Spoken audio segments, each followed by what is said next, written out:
지난주 토요일 탄핵안 표결 결과, 헌법재판소 향후 전망, 조기 대선까지 쭉쭉 오늘 살펴볼 텐데, 네. 먼저 오늘 아침 한동훈 대표 사퇴와 국민의힘 여러 내용 상황부터 좀 살펴보면 좋을 것 같습니다. 네. 한동훈 대표가 오늘 취임 146일 만에 사퇴 의사 밝히고 결국 물러났죠. 예. 탄핵 찬성 여전히 후회하지 않는다. 극단주의자들에 동조하면 보수의 미래는 없다. 이런 메시지가 저는 눈에 들어오던데 네. 한 대표 사퇴 예상된 결과였나요, 회 교사님?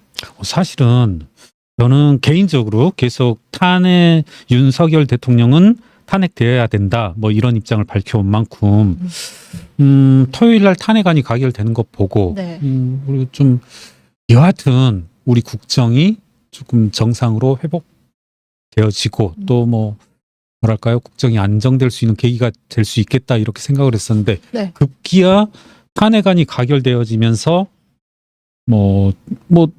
말해야죠. 친윤들의 어떤 뭐랄까요? 총구가 한동훈 대표를 향하면서 뜬금없는 뭐랄까요? 한동훈 퇴진을 위한 네. 시간으로 전환되는 걸 보면서 네. 참 뜨악했고 예. 불행스럽다? 이렇게 말씀드리고 싶습니다. 탄핵 예, 전국에서 탄핵 가결 이후에 보였던 국민의힘의 그런 일련의 모습들이 예. 참 한번 좁게 한번 나눠서 본다라면 저는 예. 탄핵안이 통과되었을 때 이런 생각도 했어요.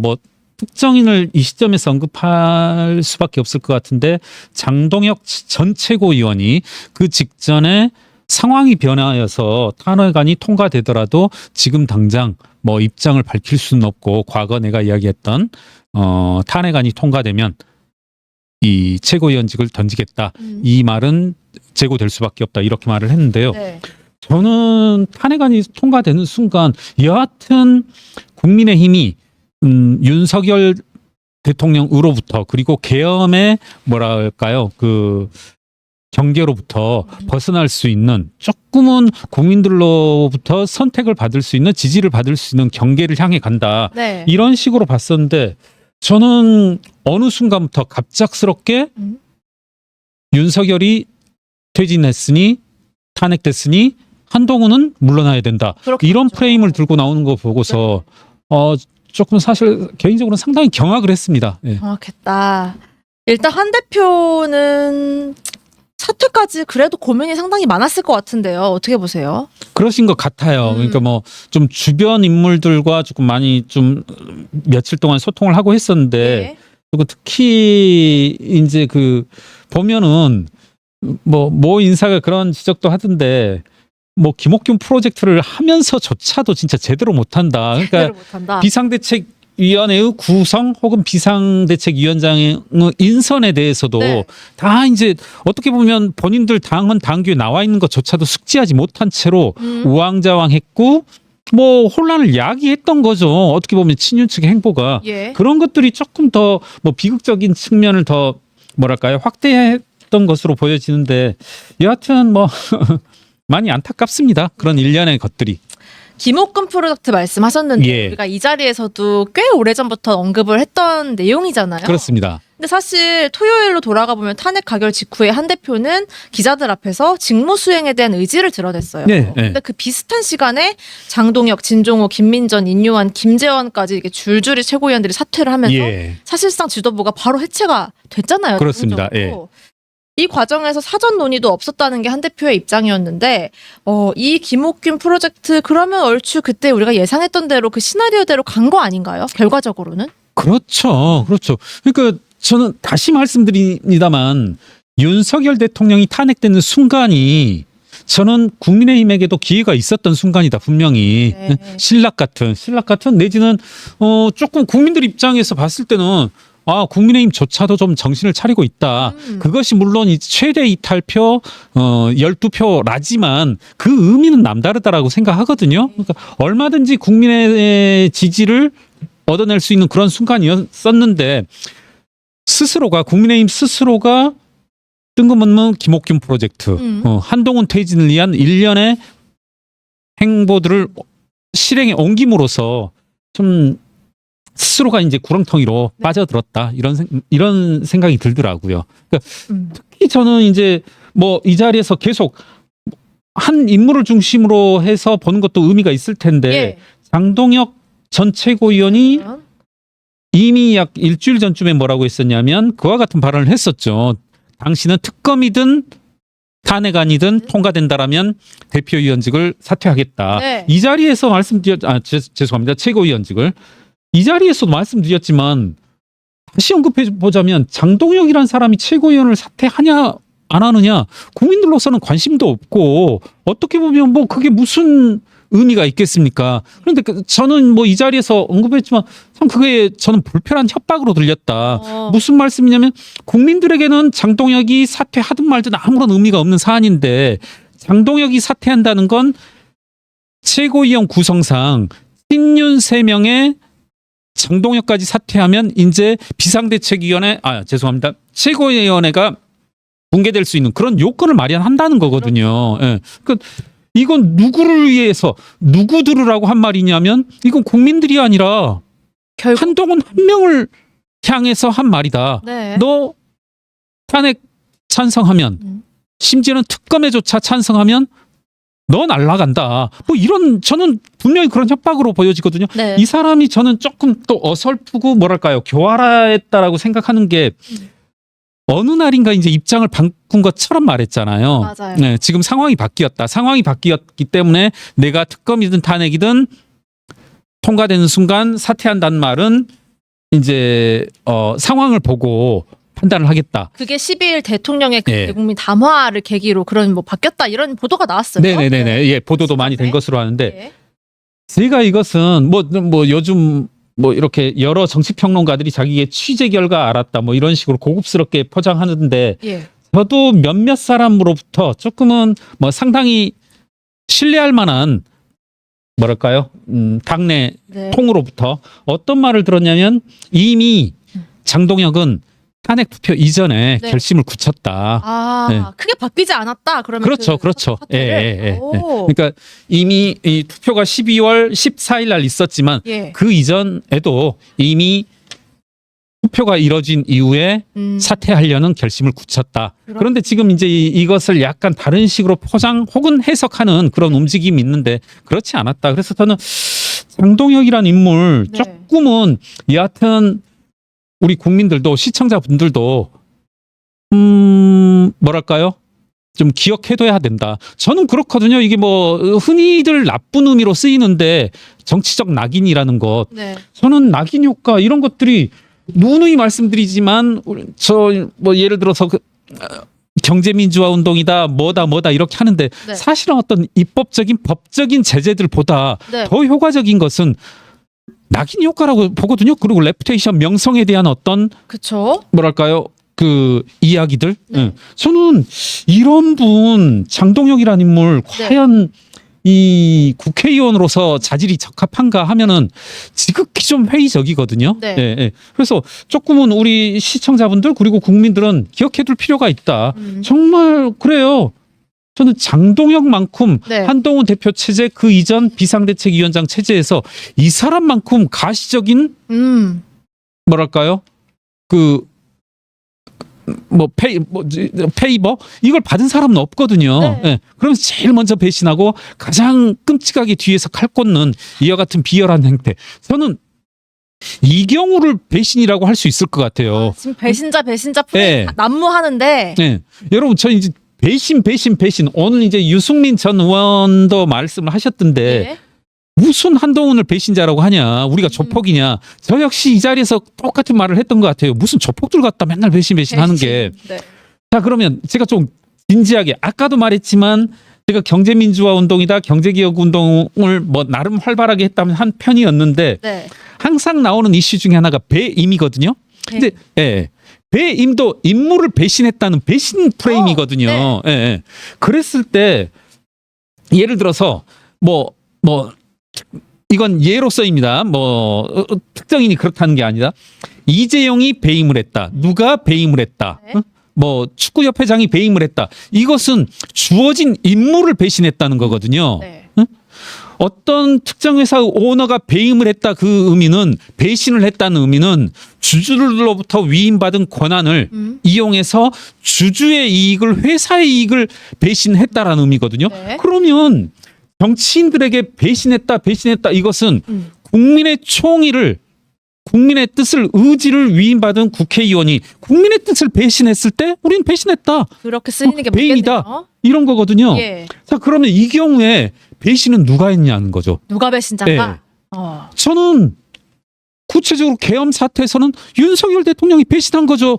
자유민주주의를 배신한 거고 자유민주주의를 무너뜨린 거고 계엄 행위로 말미암아서 장동혁 총장 저는 이건 위원. 네. 네, 장동혁 전 최고위원 그건 배신이다. 네. 저 누누이 말씀드리지만 한동훈 대표로 말미암아서 국민의힘이 그간 12월 3일 계엄 이후 이어지는 열흘 남짓의 기간 동안 발언권이 있었다라고 여겨지거든요. 네. 네. 본인도 오늘 이 사퇴 선언문에 그런 말이 나왔지만 맨 먼저 윤석열 대통령의 계엄 행위를 반헌법적 반법률적 행위임을 밝히고 국민과 함께 막겠다고 했거든요. 그리고 실제로 막아냈고, 예. 그로 말미암아서 국민의힘 의원들이 발언권이 있었던 거지. 저는 이와 같은 국민의 어떤 의지들, 예, 이런 것들을 배신한 것은 윤석열 그리고 장동혁이다. 그리고 배신 프레임 그렇게 함부로 쓰지 말라. 예. 뭔가 좀 근거를 가지고 이야기해야 될 필요가 있다. 네. 이런 언급을 꼭 좀 하고 싶습니다. 누가 배신자인가에 대한 물음은 당분간 또 이어질 것 같네요. 네, 회 교수님이 그렇죠. 네. 유승민 의원이 지적했지만 그건 조폭들의 배신 프레임에 다름 아닌 거죠. 이거 순전히 이때의 배신이라고 하는 것은 특정 캐릭터, 특정 퍼스널리티를 배신했냐 말았냐는 거거든요. 지금 보면 윤석열을 배신했냐 말았냐. 아니 윤석열 대통령이 그 국민들에게 호소했던 게 그리고 국민들을 매혹시켰던 것이 그거였잖아요. 난 사람에 충성하지 않는다. 예. 네. 그걸로 스타가 됐죠. 그렇죠. 인력에. 네. 사람을 따르고 사람을 배신하지 않겠다는 거 그거 조폭이잖아요. 네. 지금 조폭 프레임들 가지고서 뭐 배신자 운운하고 하는데 정말 스스로를 좀 망가뜨리지 말자. 네. 저 이분들 좀 웃겼던 게 그런 언론 보도에 의하면 몇몇 의원들이 그리고 장동혁 의원도 그런 말을 했다고 하는데 왜 한동훈 대표는 우리랑 상의를 안 하냐. 그런 얘기 했다고 네. 많이들 해요. 네. 사전 논의를 안 하냐. 예. 저 한번 이런 말씀 드려볼게요. 제가 그 과거 다른 언론과 인터뷰할 때 이런 말씀을 했는데 네. 국민의힘 의원들은 말씀이 없어요. 네. 그러니까 굳이 제 이야기가 아니더라도 제가 윤상현 의원의 그 당대표 출마 선언문의 것을 인용했잖아요. 무덤 속의 평화. 그랬습니다. 네. 이분들 회의 때 저 의미 있는 이야기 들어본 적이 없어요. 열띤 토론, 뜨거운 토론 이런 건 없었나요? 저 비상대책위원회에서 정말로 제가 장담 드릴게요. 약속 드릴게요. 약속이라면 표현이 이상한데 본 적이 없어요. 네. 어떤 사안을 가지고 네. 논쟁을 해봤던 적이 없어요. 그렇군요. 여러분 혹시라도 뭐 이런 비슷한 여러분들 들어보셨어요? 모 의원이 뭐 특정 뭐 여러 사람들이 얘기했지만 장동혁 의원이 한동훈 대표의 어떤 말에 대해서 논리적으로 반박하는 내용들 뭐 그 이전이라도 장동혁 최고위원이 뭐 금투세에 대해서 또 뭐가 있을까요? 지역화폐에 대해서 진지하게 얘기해 본 거 들어본 적 있으세요? 무슨 다른 의원들이라도? 아니 당의 노선에 반대되든 찬성이든 네. 이런 분들이 갑자기 자기들만의 민주주의를 들고 온 거죠. 예. 왜 나랑 상의 안 했어? 그러니까. 네. 자, 아니 한동훈 대표 쭉 보니까 저도 좀 기자분들한테 많이 좀 전에 들었어요. 네. 한동훈 대표가 12월 3일 계엄령의 순간에 네. 어떻게 보면 누구랑 상의 안 하고 상의 없이 상의할 시간도 없었겠지만 특정 입장을 말했단 말입니다. 지금 그것에도 불만이 있을 것 같아요. 그때부터 불만이 쌓여서 책임론이 제기되기 시작했죠. 예. 그게 그럴 수 있는 순간이었었는지. 그리고 당대표가 그런 말을 못합니까? 어떤 의사결정의 과정 속에서 이루어져야 되는 뭐 당론이다 하면은 당연히 논란을 거치고 논쟁을 거치고 회의를 거쳐야 되겠지만 그때 당시에 위급한 순간 그러하더라도 당대표 개인의 의견은 충분히 얘기할 수 있는 그런 것이었죠. 예. 그리고 어떤 국민들의 어떤 판단과 그런 것에 어긋나지 않았고 예. 그런데 지금 와서 상의하지 않았다. 너무 웃기고 참나 이분들 제 짧은 이 100여 일에 달하는 비상대책위원 시절의 어떤 순간들이 계속 쭉 하시나요? 예, 스쳐 지나가는데 회의 때는 아무 말 안 하고서 네. 이분들 제 기억으로 이 말도 한번 드리고 싶어요. 한동훈 대표가 총선을 앞두고 한 2주, 3주 동안은 사실상 중앙회의에 오질 못했어요. 계속 지방을 돌아다녔었거든요. 그러면 그때부터 이제 시작되는 거죠. 어떤 게 시작되죠? 뒷담화의 시간들이. 회의 때. 네. 어허. 한동훈 대표 절에서는 총선 진다. 아, 내가 어쩌저쩌 해서 지난 대선에서 이겼다. 여러분, 지난 대선에서 윤석열 대통령이 당선된 게 전 그건 국민들의 분노이고 국민들이 1순위라고 봐요. 저는 선거 공신 1순위. 예. 근데 무슨 자기들이 뭐 어디에서 뭐 지역 어디에서 뭘 했고 해서 대선을 이겼는데 지금 한동훈은 보이지도 않고 부산에만 있고 어디에만 있고 맨 이렇게 자기 얼굴 뭐 셀카 찍고 한다. 자기 정치한다. 네. 오랜 역사가 있군요. 이 네. 한동훈 대표에 대한. 그래요. 네. 어떻게 보면 그분들 입장에선 쌓이고 쌓였던 게 이 윤석열 대통령 탄핵을 기화로 해서 터져 나온 게 아닌가. 예. 그렇게 돼서 이제 한동훈 대표가 물러났고 지도부가 해체가 됐으니 비대위가 자연스럽게 꾸려지겠죠. 지금 예. 논의 중이라고 하는데 윤석열 정부 출범 후에 무려 6번째 비대위라고 합니다. 예. 참 비정상적인 일인데 차기 비대위원장 어떻게 예상하세요? 참 어려운 문제지만. 모르겠습니다. 이제 예. 어떤 뚜렷한 경향이라고 한다라면 네. 지금 현재 여하튼 당의 네. 주도권은 친윤이 잡고 있는 만큼 증명이죠. 뭐 그간 친윤 진영에서 움직였었던 분들이 들 중에 되지 않을까. 뭐 많은 분들이 하마평으로 그리고 이제 언론에도 나오고 있습니다만은 뭐 김무성 전 의원, 원희룡 전 의원, 뭐 권영세 의원 뭐 이 정도 선에서 되지 않을까 하는 생각을 하네요. 네. 원희룡, 권영세, 김무성 등등이 거론되고 있고 머지않아 결정이 될 것 같은데 결국에 이것을 결정하는 그 주도권은 친윤 그리고 중심에는 72표로 원내대표 당선된 권성동 원내대표가 있겠네요. 그럴 것으로 보여집니다. 네. 예, 예. 오늘 물러난 정치인 한동훈의 정치 시계는 앞으로 어떻게 작동할 거라고 예상하세요? 당장 이제 벚꽃 대선이다, 뭐 조기 대선이다 이런 얘기가 많이 나오고 있잖아요. 어때야 된다고 보세요? 저는 그래요. 이제 그 언론 보도에 따르면 한동훈 대표가 대표직을 계속 수행할 수도 뭐 어떻게 보면 참 그것도 이 친윤들의 뭐랄까요? 무지함의 한 단면인데 한동훈 대표가 대표직을 수행하는 데는 아무런 어려움이 없더라고요. 당헌 당규상은. 예. 어떻게 보면 본인들 스스로의 뇌피셜이었던 거죠. 최고위원 몇 명이 사퇴를 하면 최고위원회가 없어질 뿐이지 한동훈 대표의 당직 유지에는 아무런 뭐 지장이 없었다는 것이 본인들 당헌. 소속 당의 당헌 당규 이미 나와 있었다는 거 아닙니까? 네. 그래서 이제 뭐 한동훈 대표가 계속 대표직을 수행하는 데는 법률적으로는 그리고 당헌 당규상으로는 문제가 없기 때문에 뭐 계속 수행하는 것이 옳다 그러다 뭐 친한 내부에서 이야기가 있었던 것으로 압니다만은 제 생각에는 결국은 한동훈이 바라봐야 될 곳은 그리고 선택받아야 될 곳은 국민들이기 때문에 네. 뭐랄까요? 작은데 연연하기보다는 큰 그림을 향해서 가는 것이 옳지 않았나. 그런 의미에서 저건 오늘 한동훈 대표 스스로 물러난 것은 잘했다 이런 생각이 들고 네. 이제 말씀하신 앞으로 정치적 행보 네. 저는 그래요. 아까 말씀의 연장선상에서 저는 윤석열 대통령의 계엄 윤석열 대통령의 내란 행위로 말미암은 이 일련의 전국 속에서 과연 국민의힘이 다시 선택을 받는 것이 옳은가. 우선은 이재명이라는 변수를 제외한다라면 하더라도 예, 제외한다라면 저는 그것에 대해서는 조금 회의적이다.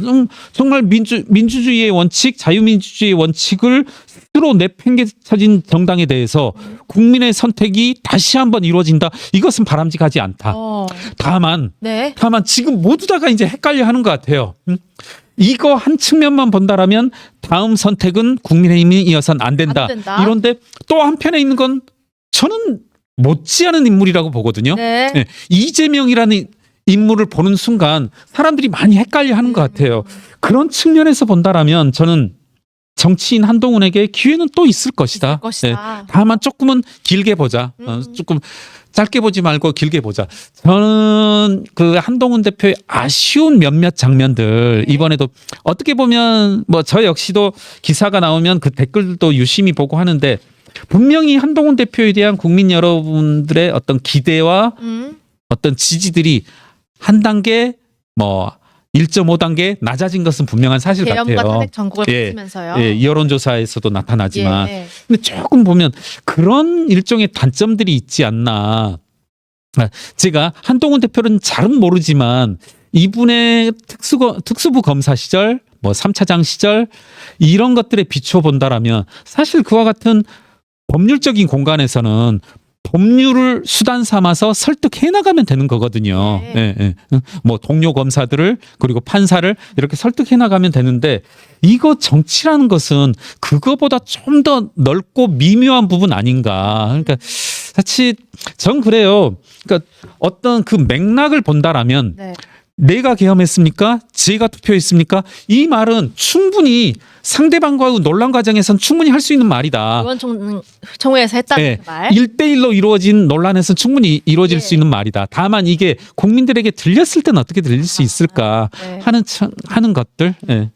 그 말에 사실 말이 팩트이긴 해요. 계엄을 한 대표가 한 것도 아니고 투표 한 대표가 한 것도 아닌데 네. 그 말의 뉘앙스가 의원들 그리고 국민들에게 전달됐을 때 또 어떻게 정치적으로 해석이 되느냐 이건 또 네. 다른 문제라고 보시죠. 저는 그렇게 봅니다. 다만 조금 국민들 여러분 그리고 접게는 우리 시청자 여러분들은 좀 납득해 주셨으면 하는 게 네. 전 그때 이제 그런 분위기들을 좀 봤어요. 또 일부 기자들은 또 뭐죠 이렇게 그 글로 풀어진 녹취록들을 가지고 그렇죠. 있더라고요. 예, 예, 예. 이거 보면은 상당히 공격적으로. 예, 상당히 공격적으로 이제 한동훈 대표를 공격했더라고요. 예, 예. 그렇습니다. 반말 뭐 고성 항의가 예, 이어졌죠. 그렇죠. 예, 네. 예.